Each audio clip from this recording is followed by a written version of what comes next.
I'm Kat Kozier. Let's go ahead and go to the next slide. The project at UC Riverside. Yeah, we focused on two areas. The first was investigating the space of how DMPs support providing and gathering metadata required to deploy computing resources for research projects.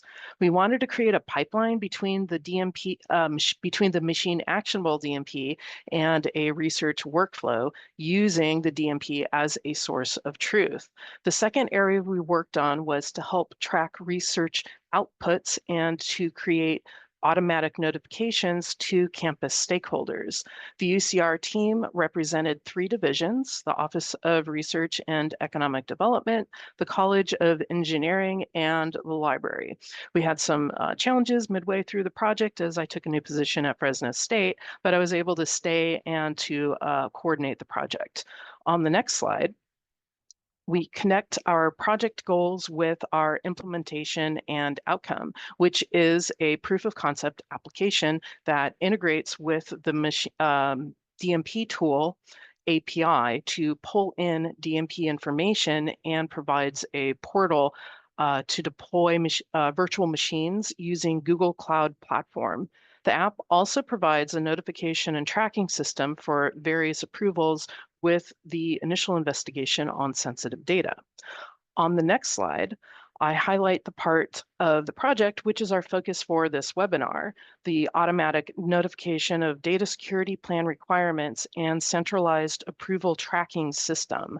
And before I talk about our solution, I want to provide a little more background on the problem and how we got to the solution. Next slide, please. Data security plans at UCR are their own documents. They're supplemental to DMPs, supplemental to IRBs. DMPs talk about data security at a high level, but data security plans are 9 to 10-page documents that detail everything needed to make sure that research data are secure. They provide very granular information of who has access when, encryption, logging and audit systems, storage and backup, and even approved applications. And the goal is that they are filled for every research project, but that isn't always the case. And I knew that that was a challenge. So when we started the machine-actionable DMP project, I reached out to the IT security analyst at UCR to share information about machine-actionable DMPs and how they might help him with data security plans. Would it be helpful to at least have a notification that someone was awarded a grant where in the DMP it was indicated that there was some type of sensitive data? And in this conversation, he shared that at that point, the point of awarding of a grant, it could be too late in terms of data security, that in his experience, the funded project also includes a budget that details specific equipment and computers, but often what is listed in that budget are insufficient for the data security requirements. And his concern was that that conversation needs to happen when the PIs are developing the project proposal, and that was his challenge. And so that's what we wanted to focus on, how to include those notifications at the beginning of the project development when it's easiest to course correct. Honestly, my very simple solution was to just use a Google script to send out an email notification. That was something that I've done before. It's easy to implement. We just needed to have a trigger in place, between the creation of a DMP to then trigger the notification to data security. And that's what we had in mind while we were working the larger project, which was to deploy computational resources.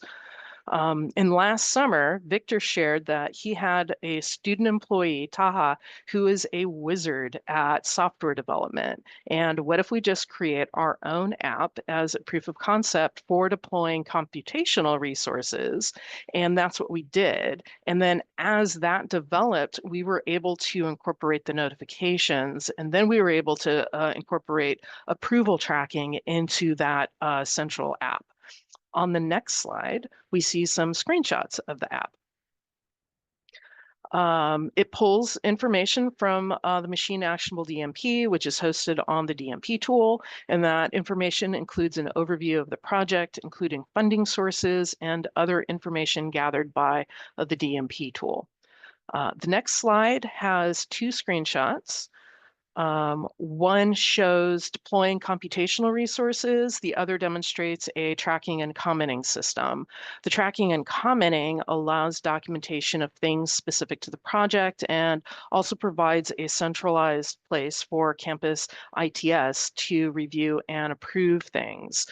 The next slide has a screenshot of what is, in my opinion, the best outcome from the UCR project. We created a notification and tracking system for campus stakeholders. DMPs, as I've discussed, aren't standalone documents, but provide a plan that should be integrated with other parts of the campus, because often the other plans and identification and budgeting of equipment should be created in parallel with the DMP. Not only are notifications sent based on machine-actionable DMP elements, but also the app was developed to send emails to different IT offices and to keep track of all technology communication with the project that previously would be by email and then just in somebody's inbox where we don't always necessarily see. Next slide, please. All right. The project allowed a broad understanding of what DMPs are across divisions. Before the project, most people had more of a general understanding of the idea of a concept of what DMPs are. They didn't understand the specifics of how they could benefit researchers. We had a lot of conversations about reducing the burden on researchers and focusing on benefit. We know that DMPs are mostly seen as a checkbox to complete because usually they are too general in detail to be of use. But what would it look like if we were able to get more granular details from them? And what are the challenges associated with that? A large challenge is data security, including who has access to systems when. And a detailed list of that is useful, but that isn't something that should be published publicly in a DMP. That led us to develop something in between. A key to this success is that the library is a neutral stakeholder who has broad understanding of how information and DMPs integrate with the larger campus research support systems and services. UCR's next step is creating a campus-level research computing portal, which will keep track of things like security and access, who is authorized to access research computing projects, and it will allow the PI to update security and to keep track of that. And they're going to integrate machine-actionable DMPs as appropriate as part of that new portal. And the next step of mine here at Fresno State is to talk with people here about machine-actionable DMPs. In my year here, I've heard people in tech services describe challenges to managing research storage, compute, equipment, and I keep thinking a machine-actionable DMP might be able to provide a solution to that. And so I'm in the initial stages of just like letting people know what this is about. But back to the project at UCR, it would not have been, we had not been able to do this if we had not been flexible in our end approach and our end goals. I think that was actually like my main takeaway on that, is being flexible, because that's the main reason the project was successful, that we kept open communication about the challenges and kept our goals in mind and had a positive mindset to try to find solutions.